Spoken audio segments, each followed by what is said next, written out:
Sean Hannity has new nickname for CNN, the Crap Hole Network, by Kirsten Taylor for thegatewaypundit.com.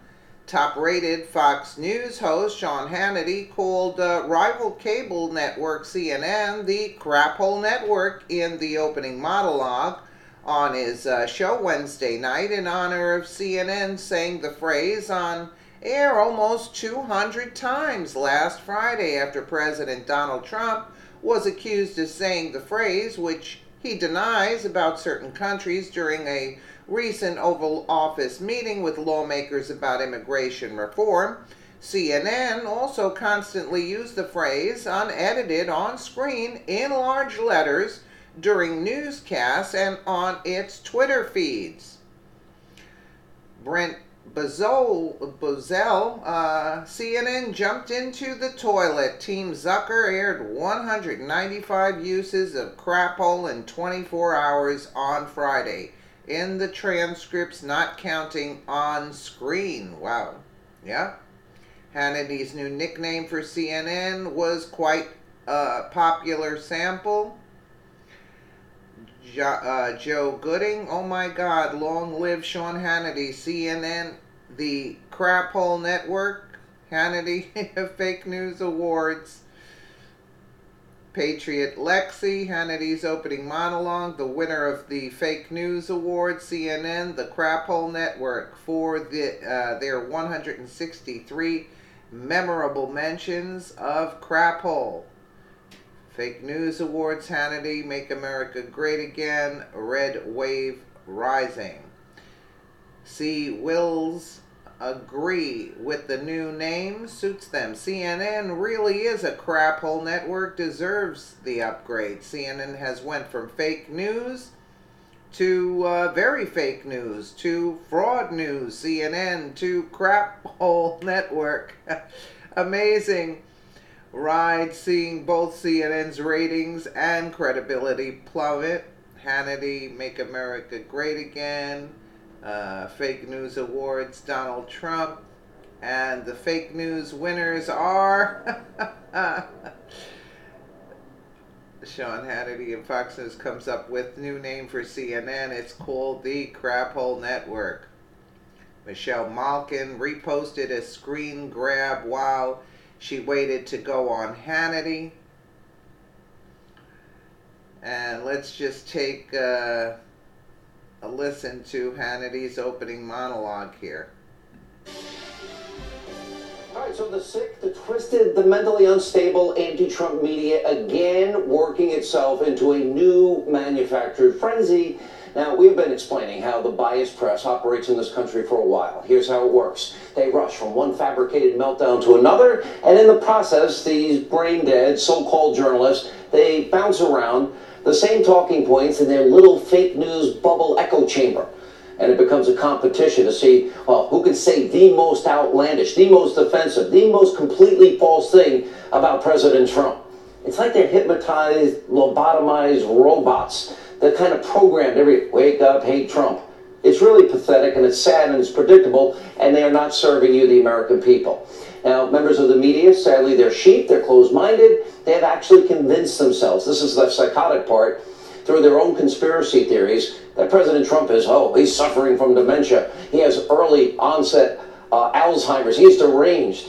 Now, the newest fake news fixation is all about the president's health. Think he'd be happy. And naturally, after the president's doctor told them that he was in excellent, I repeat, excellent physical condition, and this shocked him, could easily serve for 2 full terms, the media could not believe it.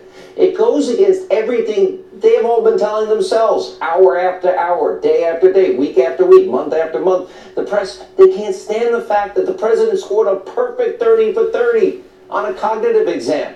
And my guess is most of the people in the media world would probably fail that test if they took it themselves. I'd love to test them. Now, before we show you new examples, it's important to highlight just how utterly insane the media was yesterday at the press conference with the president's doctor. Watch this.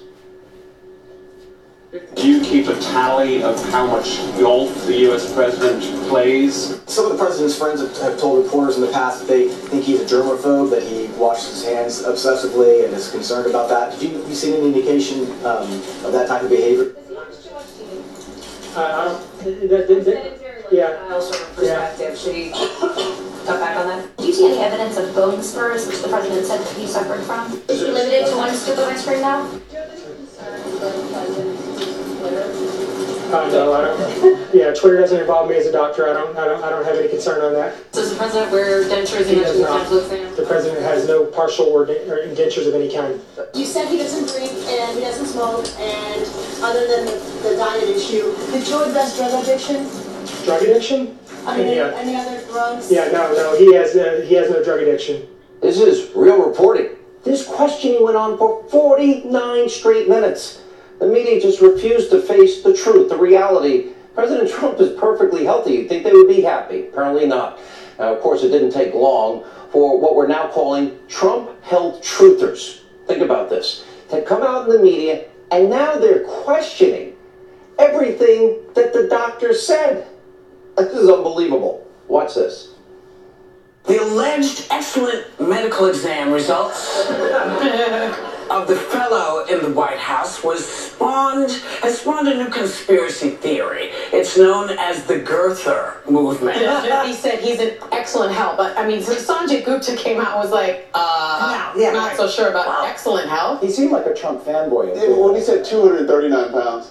Whatever, but I mean... I'm not being a girther, but I mean... Right, if that's what, 6'3", 239 pounds looks like, that's a shock to me. I'm not sure if it makes me feel better that this doctor says that he has no cognitive issues. It makes me feel worse and more worried for the country. The White House press corps seemed stunned that the president, who cannot button the button on his suit coat, isn't much heavier. The Montreal Cognitive Assessment is actually a fairly low-level test. It is unbelievably good at predicting dementia or pre-dementia. That doesn't say that he's not morally or even mentally unfit to be president. It just says that he doesn't have pre-dementia.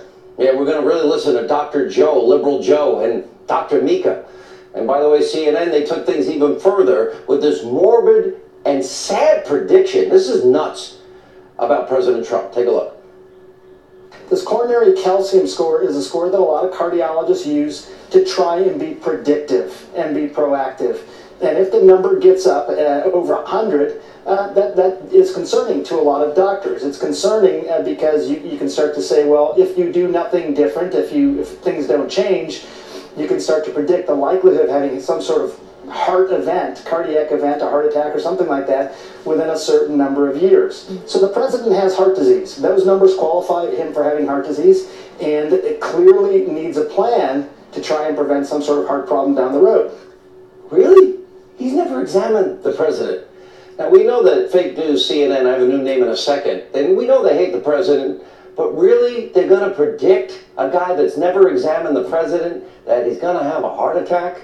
And this type of behavior, it shouldn't be surprising, especially coming from what we're now calling, you see it right there, CNN, the whole network, or the whole fake news network. It fits. CNN somehow managed to say that word hundreds of times in 1 week alone.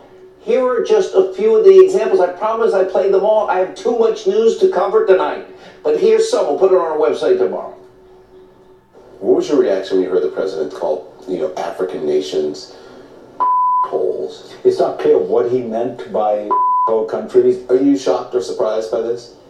I'm not surprised. In one way, I'm proud. I am a proud holer. No, we are not all created equal. At least not if you are born in, as the president put it, a whole country. The word house instead of whole, as in house countries, not whole countries. I guess he's a holer. Is there a difference if the president said whole house? Do you think these countries are holes? Donald Trump has turned the Oval Office into a hole. Holers built this country 110 years ago. In addition to the president's comments yesterday, a few more. Whole countries. Whole Whole country. Rich, do you have any example of any whole country that the president referred to that is predominantly Caucasian? Polish holes. Polish. I work for Polar. I'm proud to be a Polar. I never in a million years thought I would be saying hole on television.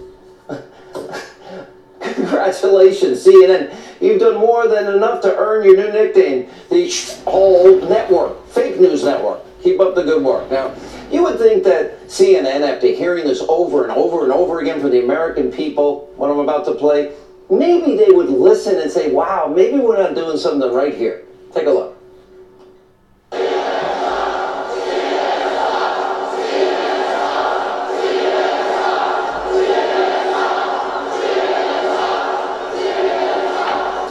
Are they not listening? Apparently, they are so hard-headed that nothing sinks in. Also tonight, we have major breaking news. This is important tonight about the phony, fake news. Hillary Clinton bought and paid for Russian propaganda document and dossier. Sarah Carter reporting that longtime Clinton aide advisor Sid Vicious Blumenthal apparently was interviewed by the FBI in 2016 about this fake news anti-Trump dossier. And that's not all. According to the Washington Examiner's Byron York, congressional investigators are now working to determine whether or not the Obama State Department was involved in gathering and circulating fictitious and totally fake information that was found in that dossier. It's getting deeper every night. And according to another new report, an FBI agent exchanged information about the Bureau's Russia investigation with the former spy that was getting the phony Russian information, Christopher Steele. He's the guy that put the dossier together. So you have Steele being told by our FBI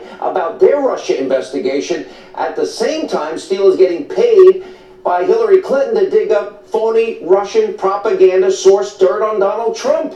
You can't make this up. And we also know from Fusion GPS co-founder Glenn Simpson, his testimony that Steele briefed the FBI about the dossier before the election. This is corruption at the highest levels. Absolutely, and they're trying to detract. You see, that's all the mainstream media is run by the CIA, actually, to detract, I guess, from the real issues. That's basically the bottom line. Let me know what you guys think in the comments below, and again, thank you so much for watching.